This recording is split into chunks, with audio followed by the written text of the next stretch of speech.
یہ قدرتی زیتون کا پھل ہے یہاں ہمارے علاقے میں، اور یہ سارے درخت ہزاروں سال پرانے درخت، مگر یہ صرف مال مویشیوں کے لیے ہی استعمال کرتے ہیں، مزید اس سے کوئی فائدہ نہیں اٹھایا جاتا،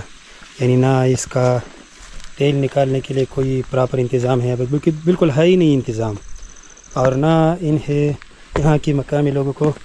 اس کی قیمت اور افادیت کا پتہ ہے۔ یہ دیکھیں ایسے ہی بکھرے پڑے ہیں سارے، کتنا قیمتی پھل ہے، سونے سے زیادہ قیمتی پھل ہے یہ، میں یقین سے کہتا ہوں یہ سونے سے زیادہ قیمتی پھل ہے۔ اگر اس کی افادیت اور قیمت کا اندازہ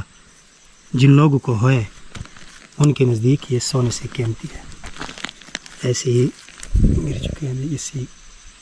زیتون کے پھل سے، زیتون کے درخت سوری، لیکن کیا بتائے لوگوں کو پتہ ہی نہیں ہے ان کی افادیت اور قیمت کا۔ اگر انہیں ان کی قیمت اور افادیت کا پتہ ہوتا تو پھر یہ ایک دانہ بھی زمین پر گرنے نہ دیتے، مگر کیا کریں،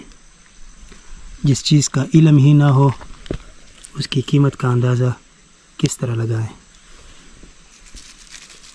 اور اتنا موٹا ہے، یقین مانے پورے ایریا میں اس سے موٹے دانے میں نے نہیں دیکھے، یہاں جتنا موٹا دانہ ہے قدرتی زیتون کا، فارمی تو اس سے بہت بڑے ہوتے ہیں بیر کی طرح۔